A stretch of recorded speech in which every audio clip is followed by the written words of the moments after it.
La plus grande mégapole d'Europe est traversée par le Bosphore, qui relie la mer Noire à la mer de Marmara et sépare l'Asie du vieux continent. Jusqu'à 150 pétroliers et porte-conteneurs empruntent chaque jour les 30 km du détroit, en rasant dangereusement les rives.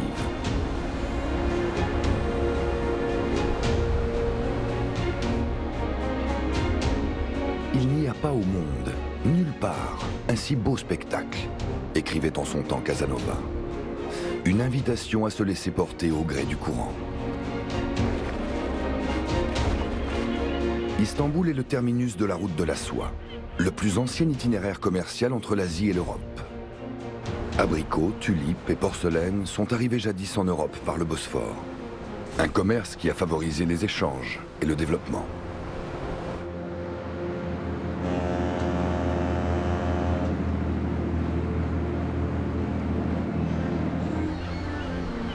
La mer de Marmara au sud est nettement plus chaude et salée que la mer Noire au nord. Dans le Bosphore, les eaux de surface qui descendent vers le sud croisent les eaux profondes à la salinité plus élevée qui remonte vers le nord. Une voie rapide pourvoyeuse de nourriture pour les bancs de poissons et leurs prédateurs.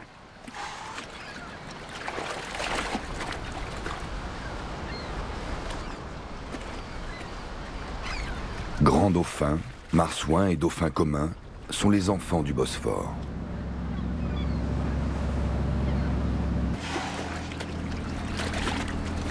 Ce sont des chasseurs hors pair, surpassant de loin leurs concurrents humains.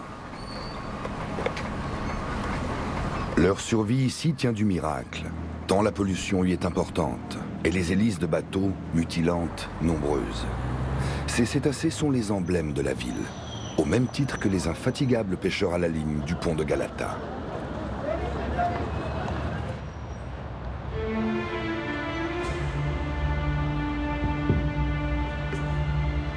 Deux fois par an, le Bosphore est le théâtre d'un spectacle unique. Environ un demi-million de cigognes, les pèlerins de la Mecque, comme on les appelle en Turquie, remontent nichés en Europe, puis redescendent hiverner dans le sud.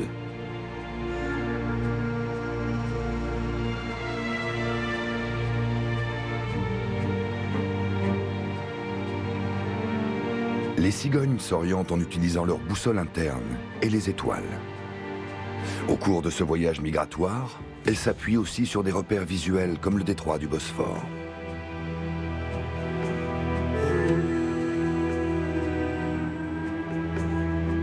Chaque jour compte, car il s'agit de retrouver le nid de l'an passé avant qu'il ne soit occupé.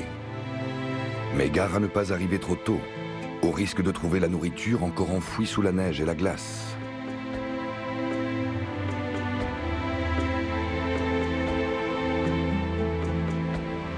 Pour venir à bout de leur périple entre l'Afrique et l'Europe, les cigognes utilisent les courants d'air chaud ascendants. Impossible autrement de couvrir de telles distances à la seule force de leurs ailes.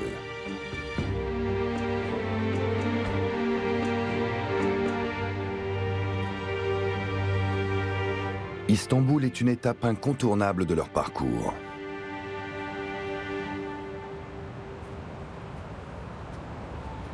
Le retour régulier des échassiers sur leur site de reproduction coïncide avec la renaissance de la nature. Le mythe de la cigogne qui apporte les bébés s'ancre dans cette concordance de calendrier.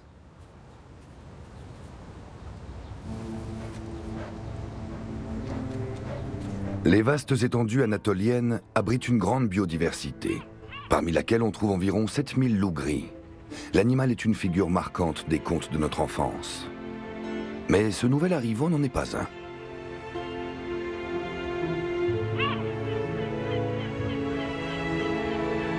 Le jeune mâle est un chien-loup, issu du croisement d'un loup avec une chienne errante.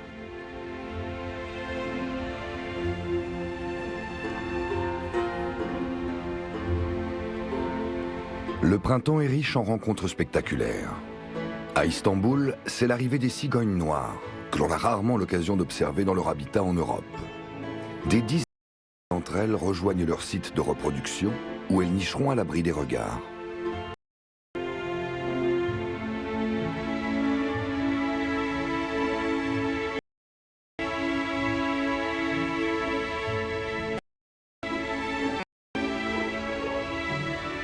Le jeune chien loup part en direction de la ville.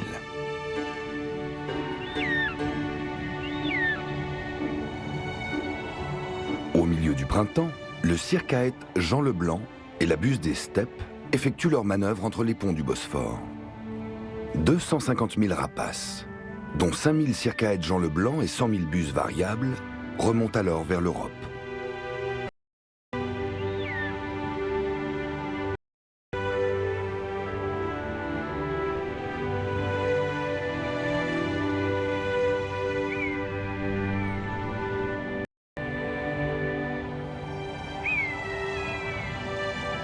En l'espace de quelques semaines, plus d'1 milliard d'oiseaux survolent le détroit.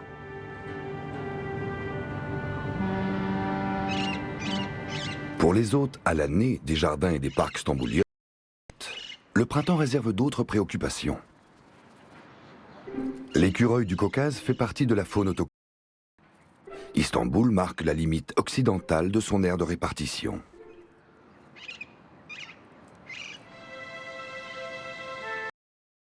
Le petit rongeur ne voit guère d'un bon œil l'arrivée de la perruche à collier.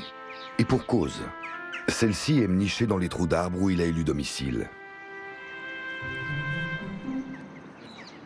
Les jeunes oiseaux en âge de fonder une famille se montrent particulièrement importuns.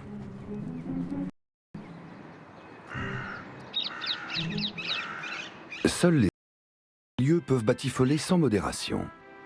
Toujours, bien sûr, en gardant un œil sur le voisinage.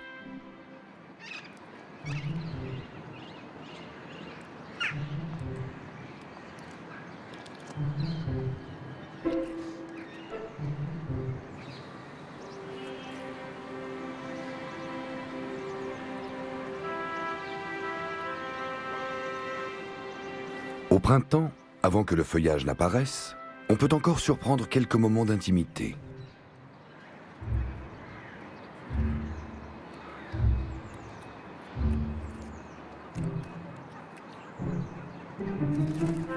Les perruches à collier sont arrivées en captivité à Istanbul il y a 2300 ans, dans le sillage d'Alexandre le Grand de retour d'Inde.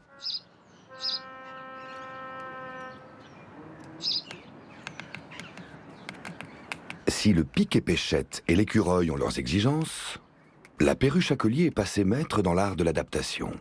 En véritable opportuniste, elle attend qu'un autre lui construise son nid.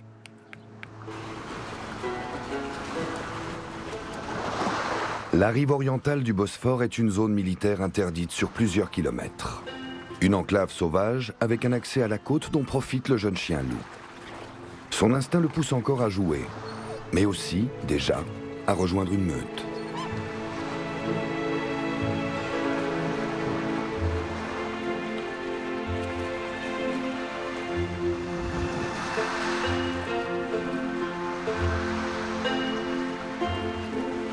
À le voir folâtrer ainsi, on en oublierait qu'il est à moitié loup.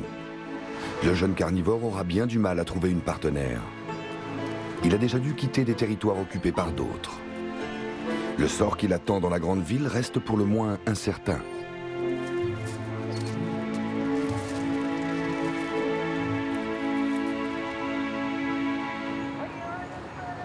Sur la rive occidentale, une colonie de hérons cendrés, introduite à l'époque des sultans, peuple encore le parc du palais de Topkapi.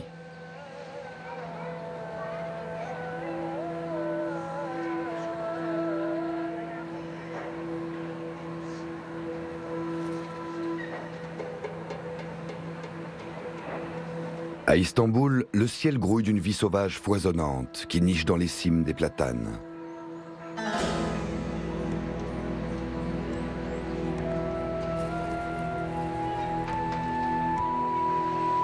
Une soixantaine de couples de hérons nichent ici. Leur attachement au lieu est plus fort que l'urbanisation, qui a depuis longtemps grignoté leur habitat naturel, des eaux peu profondes riches en nourriture.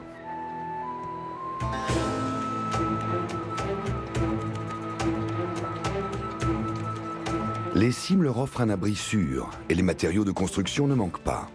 Cela vaut bien de parcourir 40 km par jour pour se ravitailler.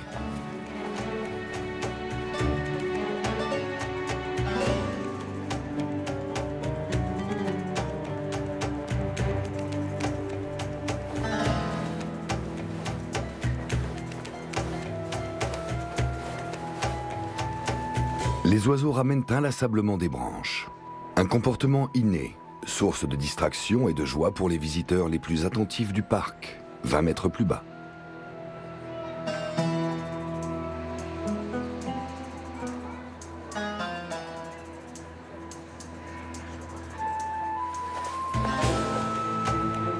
Le héron cendré est généralement monogame. C'est le mâle qui ramène les matériaux pour le nid le plus souvent. Ces matériaux remplissent parfois aussi une autre fonction.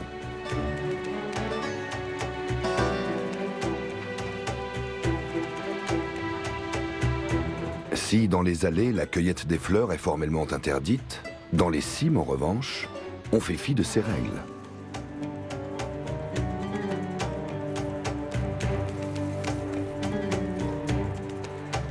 Un rameau en bourgeon chapardé dans le parc. Voilà un témoignage d'amour inattendu.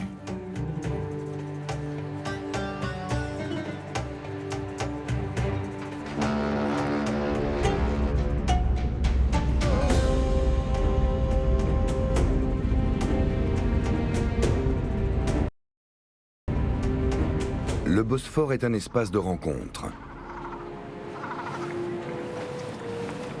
Tous les oiseaux ne sont pas égaux face aux défis de la vie aquatique. Pour sécher son plumage tout en nageant, fin prêt à décoller.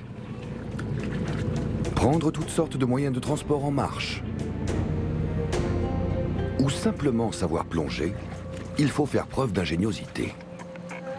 La colonie de cormorans et de cormorans huppés a élu domicile sur le brise-lames en face de Cadiqueuil, là où toutes les 10 minutes, des bateaux de pêche et des ferries viennent accoster. Contrairement à celui d'autres oiseaux plongeurs, le plumage des cormorans n'est pas imperméable. Difficile de voler avec des ailes mouillées.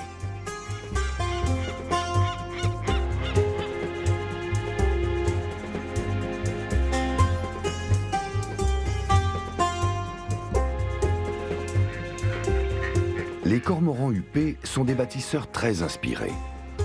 Leurs nids sont agrandis au gré des besoins.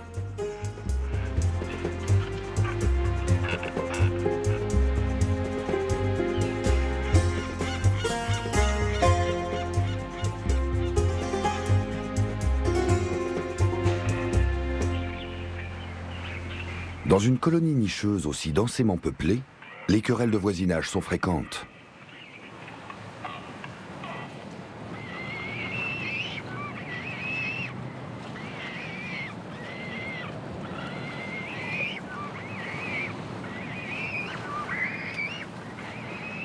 De jeunes effrontés profitent de l'immobilisation de la mer, occupée à couver, pour s'approprier du matériel de construction.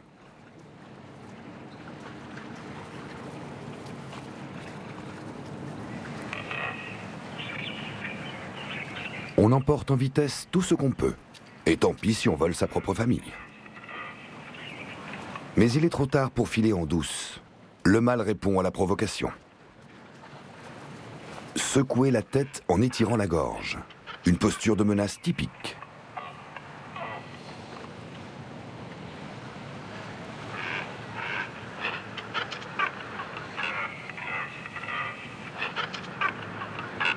Les cormorans huppés sont monogames le temps d'une saison et couvent une seule fois l'an. La patience est de mise. Difficile dans cette histoire de savoir qui a le dessus, du mâle ou de la femelle.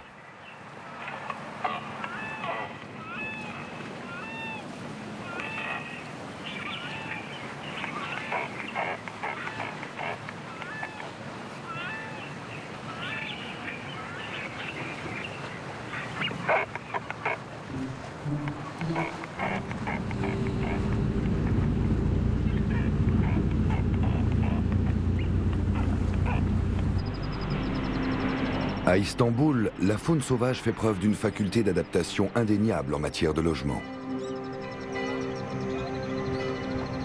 Des martinets à ventre blanc ont élu domicile dans le centre-ville. Sur la promenade piétonne, autour de la célèbre place Taksim.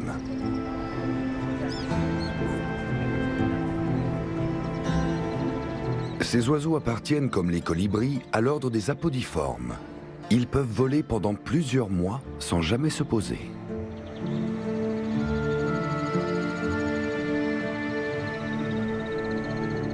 Les martinets se nourrissent d'insectes volants appelés communément plancton aérien.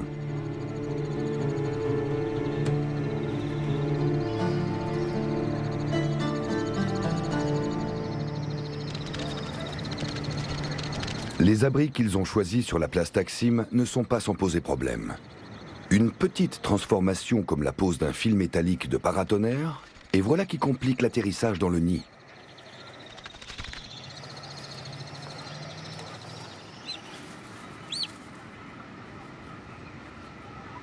Les oisillons prennent leur mal en patience. La privation prolongée de nourriture les plonge dans un état de léthargie. Cette stratégie d'adaptation leur permet de survivre aux épisodes de disette consécutifs au mauvais temps persistant, lorsque les parents peinent à trouver des proies.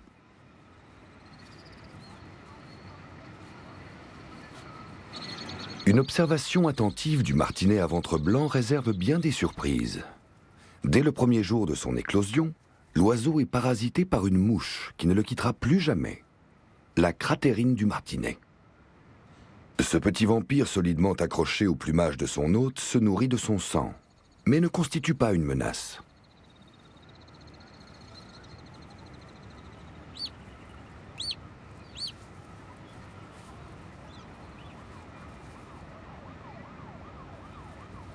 Ces parasites participent apparemment d'un mécanisme de sélection naturelle qui reste une énigme pour la science.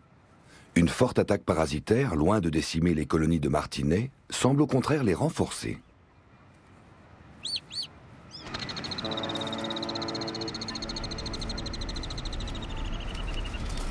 Enfin au but. Les jeunes estomacs sont rassasiés, et entre les minarets, la vie reprend son cours habituel.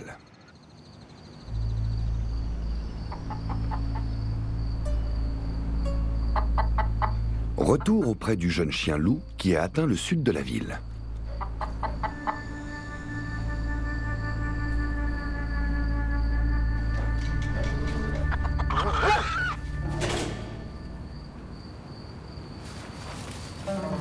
La concurrence avec les nombreux chiens errants bien établis sur ce territoire l'oblige à rester sur ses gardes.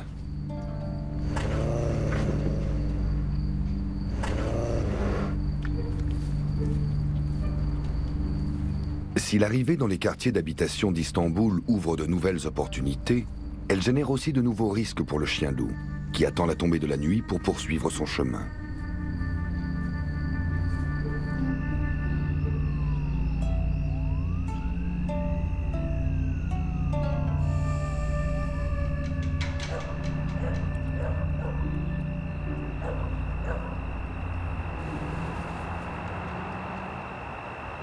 La banlieue aux allures de village est un patchwork d'odeurs. De nombreuses marques olfactives signalent que le territoire est occupé.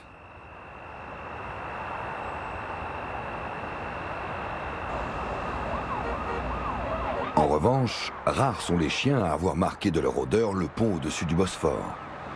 Mais le chien loup semble avoir repéré une piste qu'il s'empresse de suivre.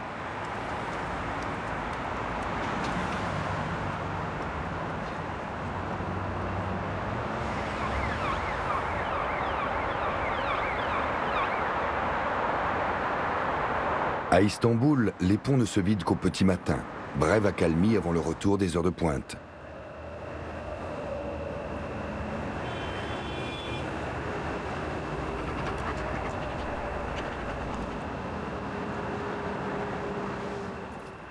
Le chien loup a changé de continent, mais sa quête est loin d'être terminée pour autant.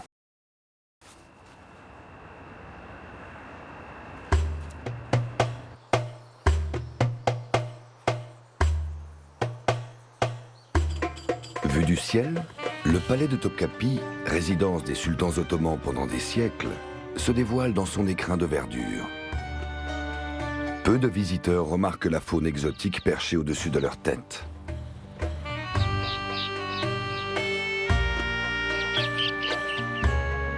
Le moineau domestique, qui niche dans les murs du palais, s'est habitué à ses voisins nouvellement arrivés en ville. Originaire du sud-est asiatique, le martin triste est un omnivore qui s'adapte particulièrement bien aux écosystèmes urbains. Oiseau de la famille des sturnidés, C'est l'un des nombreux nouveaux venus à avoir élu domicile ici.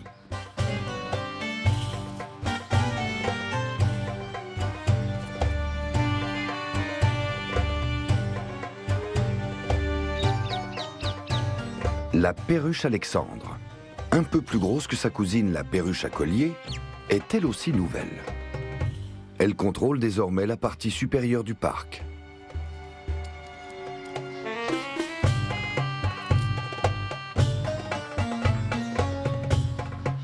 Le martin triste est un oiseau sociable, ce que l'on ne peut pas affirmer du chouca, son concurrent en matière de nourriture.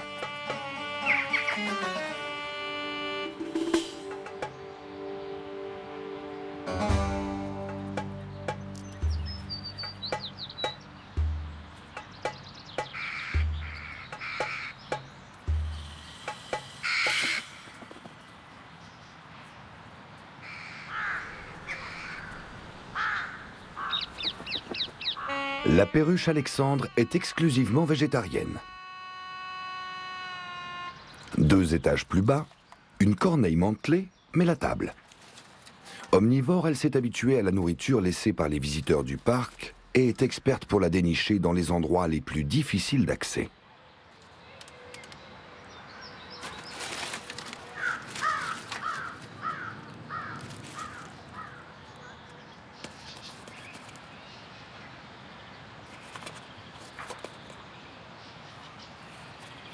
Un déjeuner en solitaire, en l'absence des convives attendus, avec pour décor le parc Gulané, l'ancienne roseraie des sultans.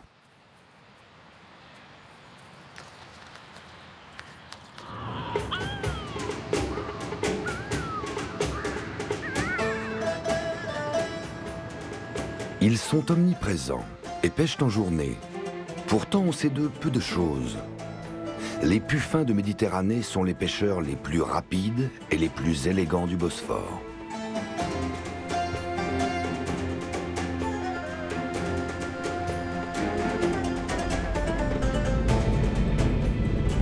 On suppose qu'ils nichent quelque part au large, sur les lointaines îles de la mer de Marmara. Un héron cendré a sa place réservée au-dessus du petit marché aux poissons près du pont de Galata.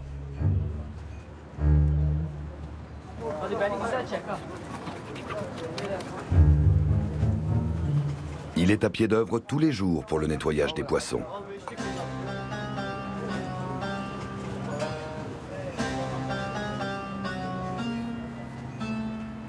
Il appartient à la colonie de hérons du palais de Topkapi. Patient, l'oiseau attend son heure.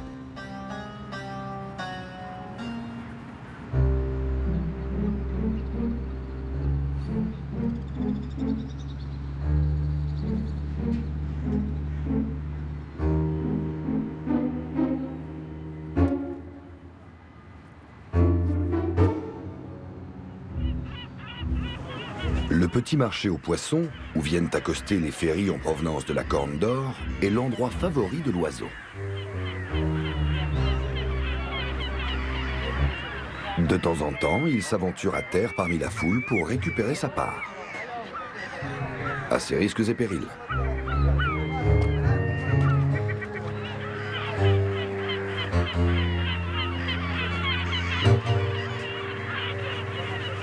Les goélands aussi tentent leur chance.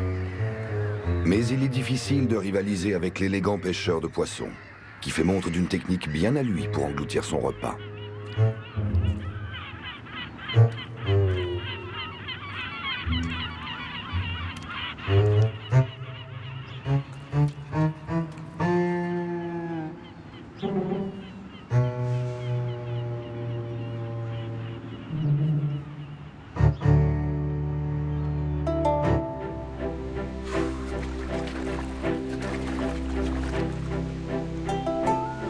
Les dauphins ne chassent pas longtemps seuls. Ils sont vite rejoints par d'autres amateurs de poissons qui veulent profiter du festin. Une volée de goélands argentés, loin des bateaux, est le signe que les dauphins sont en train de chasser.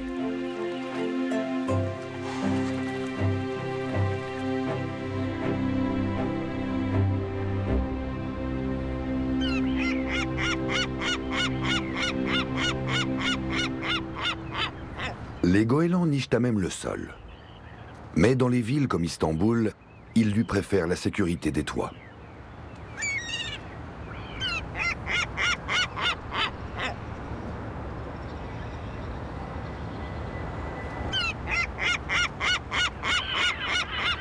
Les toits d'Istanbul sont souvent le théâtre de combats spectaculaires.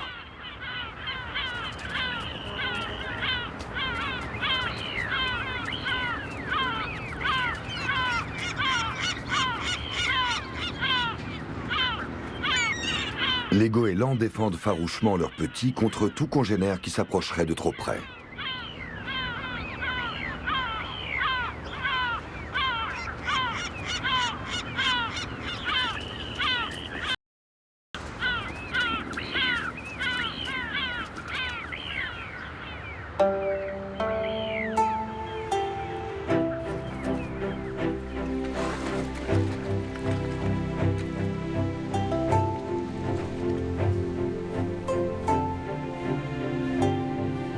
Retour à la chasse.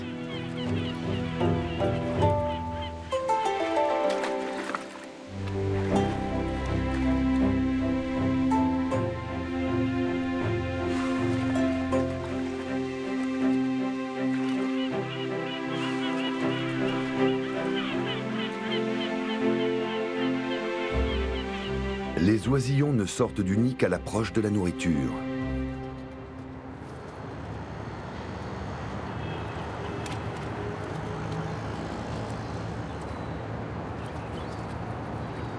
Manger aussi s'apprend. La mère montre l'exemple et découpe la proie de son bec expert.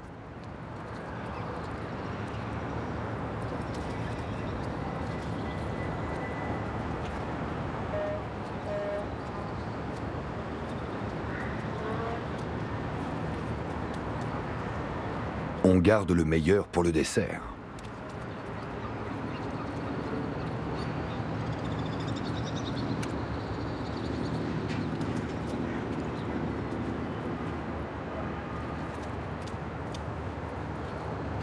Et pas question de jeter les restes.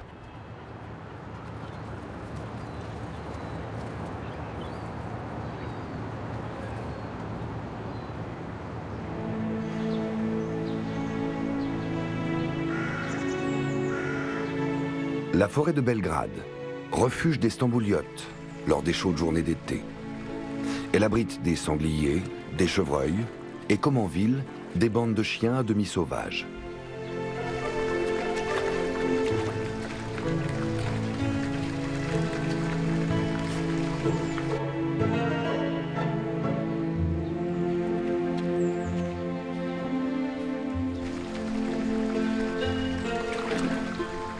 La forêt est grande, et le premier contact entre le chien-loup et ses proches cousins en est facilité.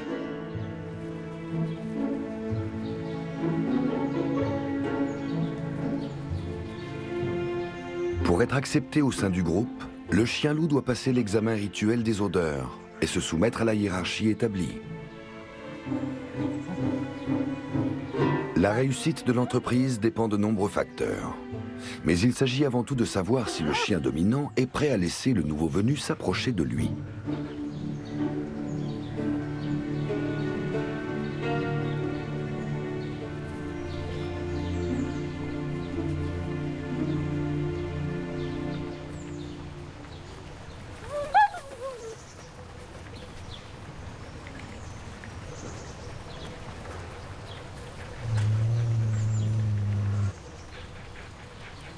Le chien-loup est plus fort que ses vis-à-vis, mais contre toute une meute, il ne peut rien faire.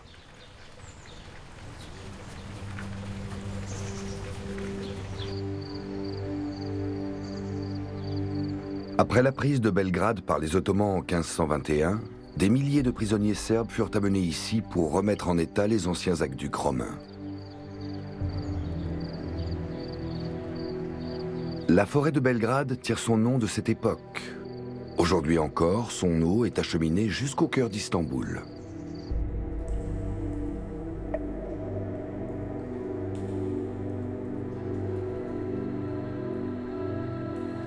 Les 336 colonnes de la citerne basilique ont plus de 1000 ans. un monument souterrain aussi mystérieux que grandiose.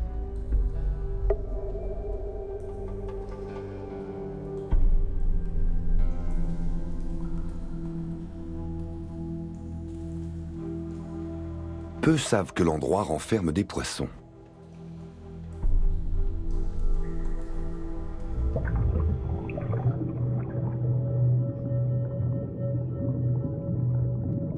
Des carpes miroirs qui ne voient jamais la lumière du jour. Au XVIe siècle déjà, des voyageurs évoquaient la curieuse habitude des Stambouliotes de remonter des poissons vivants de celliers et de citernes. À l'origine, les carpes furent introduites pour nettoyer l'eau. Des nageurs blêmes dans un monde privé de lumière et hors du temps. Le soir venu, le grand bazar d'Istanbul grouille encore d'activité. Le terminus de la route de la soie est une mer de couleurs et de parfums.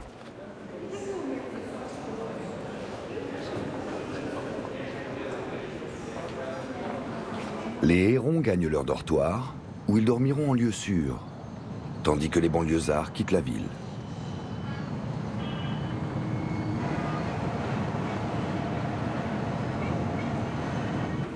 Les commerçants du bazar égyptien prennent leurs dispositions pour la nuit et mettent leurs marchandises à l'abri.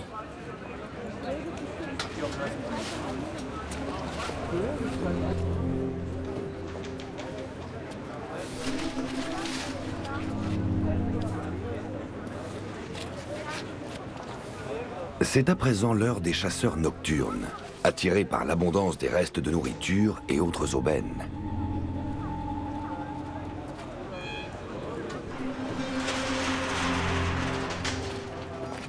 Les chats des rues font l'objet des mêmes attentions de la part des Stambouliotes que leurs homologues canins.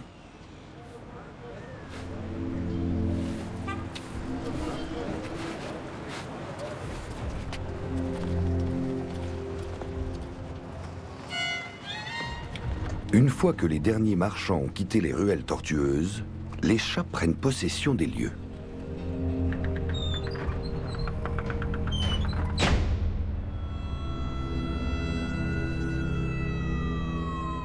C'est au tour des chasseurs nocturnes d'entrer en scène.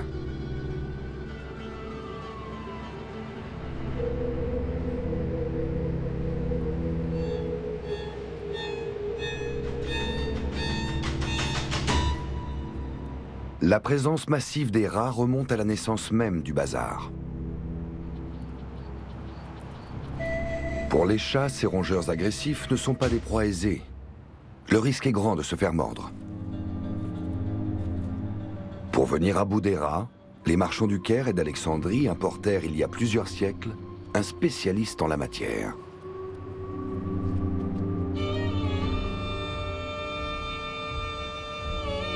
La fouine est un animal dit synanthrope qui apprécie la ville et la proximité de l'homme. Aujourd'hui, le dédale du bazar égyptien d'Istanbul est son royaume.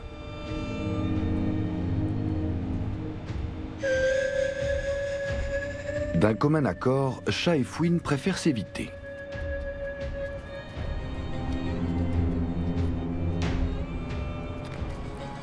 La gracile fouine a beau être omnivore, aussitôt a-t-elle repéré une proie mouvante que rien ne peut plus l'arrêter.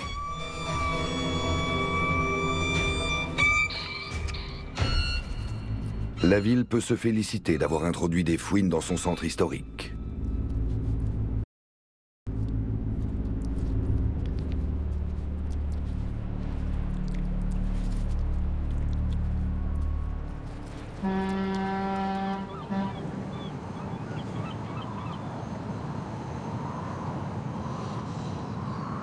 Une masse d'air froid fait son entrée.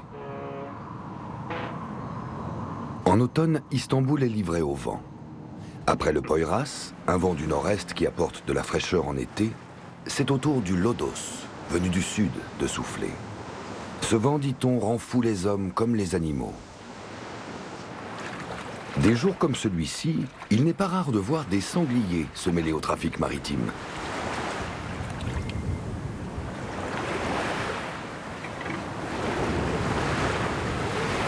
Les sangliers sont d'excellents nageurs.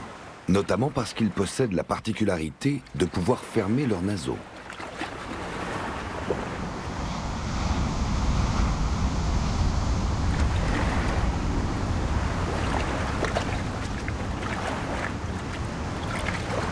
De tout temps, les variations climatiques et les tremblements de terre ont déclenché de grandes migrations sur le Bosphore. Mais aujourd'hui, de plus en plus d'animaux sauvages traversent le détroit pour fuir l'urbanisation galopante. Gagner l'autre rive se fait au prix de lourds efforts.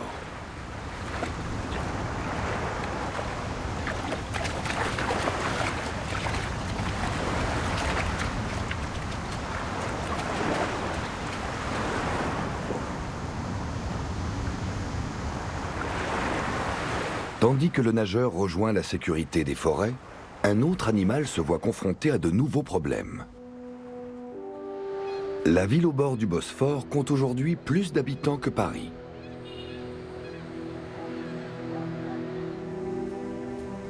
Une urbanisation qui a repoussé le chien-loup vers les friches, en bordure de ville.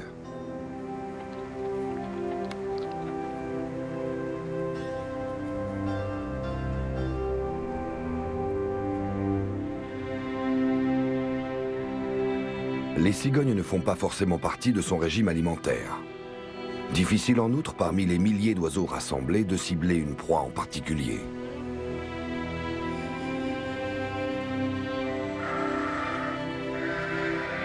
Un troupeau de moutons se prête mieux à la chasse. Les animaux les plus faibles se repèrent simplement, et surtout, la proie ne peut pas s'envoler.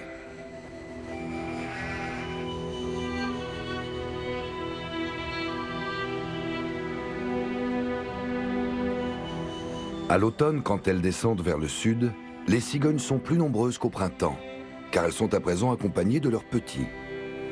Malgré leur sens de l'orientation inné, les cigogneaux ont encore besoin de leurs parents pour rejoindre leur quartier d'hiver.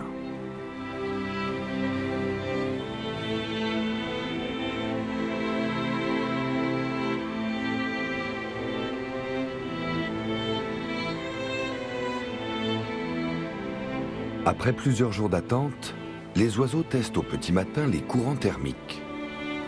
Les plus téméraires se lancent, suivis de beaucoup d'autres.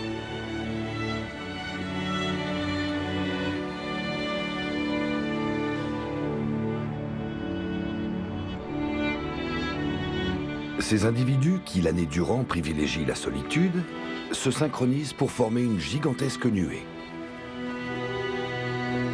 Poussés par leur instinct et leur étonnant sens de l'orientation, les oiseaux migrateurs utilisent les courants d'air chaud ascendants. Plus le groupe est grand, plus l'élan pour poursuivre la route vers le sud se fait impérieux.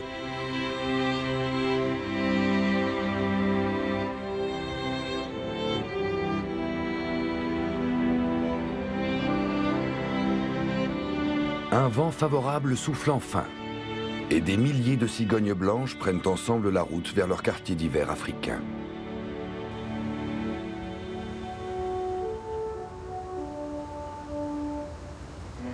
Dans les pâturages, les cigognes sont chez elles, disent les paysans d'ici. La relation entre l'homme et les chassiers s'inscrit dans une longue tradition.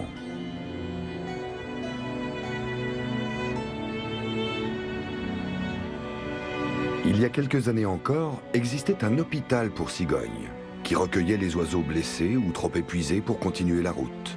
Aujourd'hui, on laisse de nouveau la nature faire son œuvre.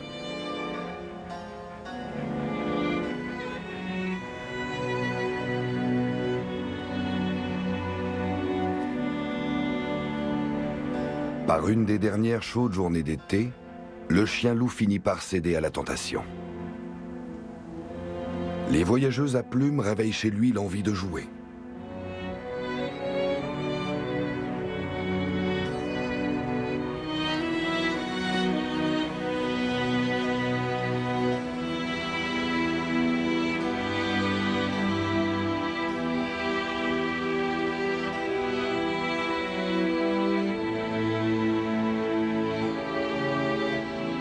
Belle entrée en matière que cette danse avec les cigognes, qui prépare le nouvel arrivant à sa vie dans la cité des oiseaux migrateurs.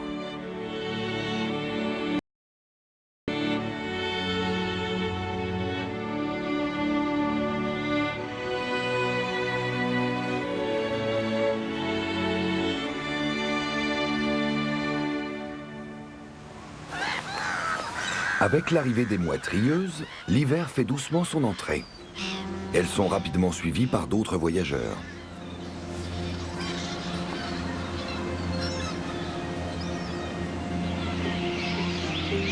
Tandis que les ferries du Bosphore sont au repos forcé pour cause de mauvais temps, des étourneaux de Russie fendent le ciel au-dessus du port et des jardins du palais de Topkapi.